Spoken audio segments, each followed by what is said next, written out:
Hey, I'm Ashley Adamson. I normally do this when I say that, so I'll do that.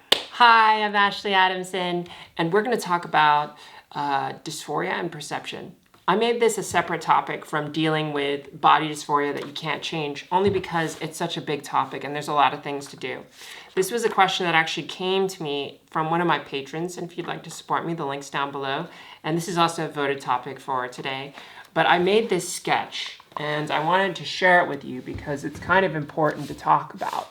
So, well, before I talk about that, let me just kind of tell you why it's important to show you this sketch. So this sketch here is basically a thought flow of what you go through when you see yourself in the mirror and you get triggered by your body dysphoria. The reason why it's important to outline and show you this is because by understanding that it's not just like that and it just happens, you can find the places in the process within yourself to inject changes and recalibrate your neural pathways that right now are wired towards triggering yourself when you see yourself in the mirror, for example. So let's take a look at that. All right, so the first part is your eyes, right? Your eyes are seeing things. So your eyes are attached to your brain, and your brain is processing information when you look through your eyes. So you look through your eyes, your brain processes this information, and then it has a filter, which is called the reticular activating system, the RAS. And this is the part where you're biased. You're sort of like biased in how you perceive the world based on what your reticular activating system has designated is worth keeping and worth not keeping. And this is just something that's a learned behavior that you develop over time. So you have this filter. So now this filter is basically taking this information, parsing it, and saying what's relevant and what's not. One of the things that's probably relevant is it says, that's me. So you say, oh, okay, I see me in the mirror. And then the next thing happens, which is you create a judgment on top of what you have now interpreted reality to be. So now I have judged this reality to have this person in this reality. This is important for body dysphoria because if you judge if you perceive your body to not be female or not be male, and then you judge yourself for that, that's when the whole dysphoria cycle kind of kicks off. I also want to mention this about judgment because it's subtle, but it's also something we all feel and experience sometimes. You know, people say, and I don't know if you've said this as well, I don't like to be judged, and I don't like judgy people, or I felt like I was judged. Have you ever said that? Have you ever felt that? Have you ever heard someone else say that? There are certain people that will judge you, and when they judge you, there's actually a projection that happens from them, and it's energetic, and it imprints itself onto you, and you can feel that. I don't know if you've ever had this experience, and maybe you have been if you're non-passing, I certainly have, where someone doesn't see you as who you are. I felt like I was continuing to be seen as a man and I couldn't be seen as something else. More recently, I have hung out with people that see me in a certain way that don't let me be who I am, and they force me into being a way that actually makes me feel uncomfortable. So I don't hang out with those people. I don't want to hang out with those people. And that's judgment. Now, the thing is, judgment can also happen to yourself. And so when you look at yourself in the mirror, you can actually judge yourself. When you do that, you project your perception of reality onto yourself, and it actually encases energetically on your container in some shape or form.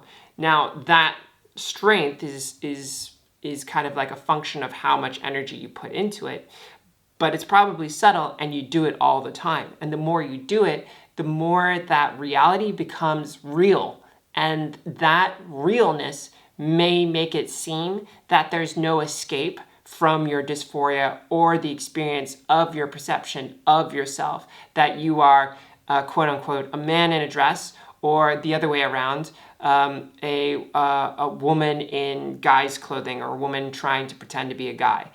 Do you know what I mean? This encasing and this continual self-judgment will make it seem like the reality is solid and it cannot be changed. And that's kind of where dysphoria then kicks off, because then you have the judgment, I don't look like a man or I don't look like a woman, and then the thoughts happen. So the thoughts are, oh, like, this body like doesn't look great, or it's problematic, or gosh, it would look so much better if X, Y, and Z. And then your brain reacts to these thoughts, and then it releases all of these chemicals from this experience, which could actually honestly be a little bit addictive. Some people get addicted to experiencing negative thoughts because they're so used to it.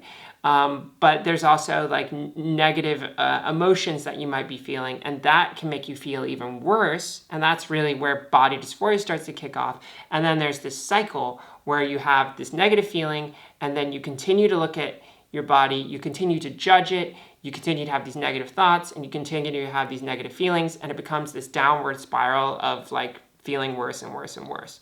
You don't want to go down there. There's nothing down there that's good. What you want to do is you want to interrupt that entire process and catch it ideally before it happens. So that's why I've kind of outlined this process here so that you can understand where to kind of inject yourself. And the best place to inject yourself is right here. So your eyes, your brain sees the mirror, and then you have the filter. Inject yourself right here where your filter is now starting to choose what you perceive right before you judge yourself. The next best place to do, which you can have a lot of conscious control over, is your thoughts. So after your judgment, you have thoughts. And those thoughts can often be kind of tagged on top of the judgment. So, oh, like I saw a man in the mirror when I should be a woman, or the other way around. You can then catch your thought and say, no, that's not true. We can change this. And so that's another great way of changing your experience. But the most powerful way is changing your filter, your reticular activating system. And I'll give you 2 ways in which you can change that. So the first way is when you go into the bathroom where you may see the mirror, or wherever this body dysphoria is triggered, understand that this is the area that you need to be defensive, that you need to be ready to catch it and work with it. So what I would do, and what I did do, is when I would walk into the bathroom, which is where I see it the most, I would say, okay, I'm walking into the bathroom, I'm going to see myself, and I'm going to like seeing myself, and I'm going to say, you are beautiful, and I see you. And I may not always like what I see in the mirror, but it's me and I like me. And so I'd walk in, and as soon as I start to look at the mirror, I'd kind of project that experience out there into reality and help me kind of shortcut my own bias and reprogram my own bias. And so that would also, I'd still judge myself and I'd still experience some thoughts, but it would make the impact a lot less, and it would help me evolve my brain.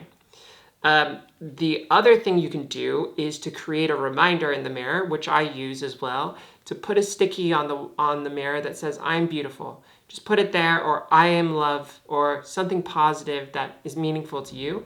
And when you see that, go, oh yeah, that's a thought I need to have. So maybe you forgot about your dysphoria. Maybe you're just not thinking about it. This positive message can start to generate and create a positive relationship with the mirror or wherever you are. I also have a post-it note over here that says, be the child that gets up.